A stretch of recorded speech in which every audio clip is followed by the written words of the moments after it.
आज की वीडियो में हम बात करेंगे गाली पर। जो समाज में गालियां दी जाती हैं, घटिया शब्दों का इस्तेमाल किया जाता है, उनका हमारे जीवन पर प्रभाव और एक स्त्री के जीवन पर प्रभाव क्या पड़ रहा है। जब समाज में स्त्री को लेकर के कोई बहुत बड़ी घटना घट जाती है, जिसको हम दुष्कर्म कहते हैं, ऐसी भयावह घटना जब घटती है तो हम सभी लोगों को दुख होता है ना। आत्मा झंझोड़ देती है ऐसी घटनाएं।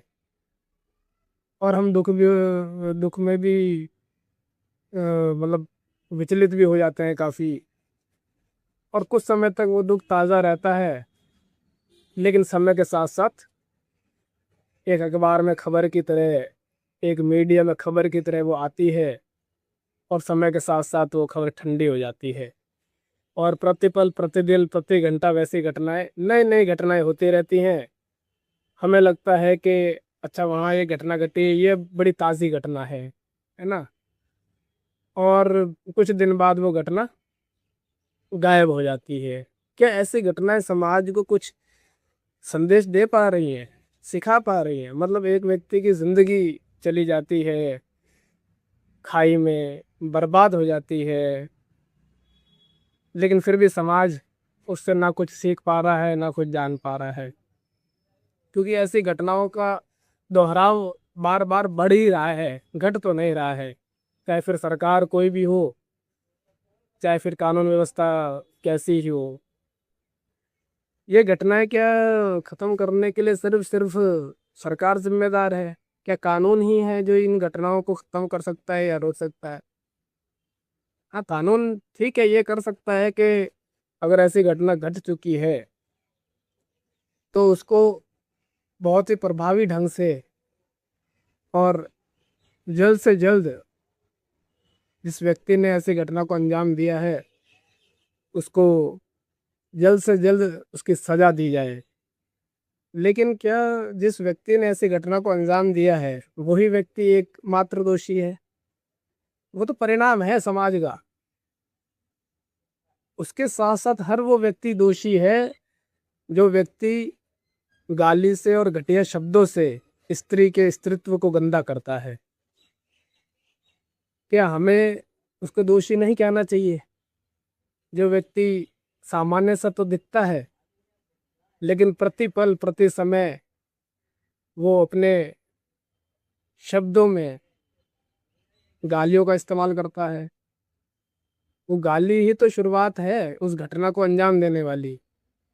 और व्यक्ति में अगर मैं बात करूं तो पुरुष तो गाली देता ही है,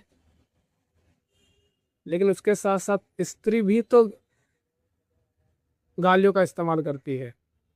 और हर गाली में घुमा फिरा कर के स्त्री के स्त्रीत्व को ही केंद्र में रखा जाता है, चाहे फिर गाली देने वाला पुरुष हो, चाहे फिर गाली देने वाली स्त्री हो। और क्योंकि स्त्री ने भी तो अपने अस्तित्व को वो सम्मान नहीं दिया जो उसे देना चाहिए था, तो फिर पुरुष की हम क्या ही बात करें।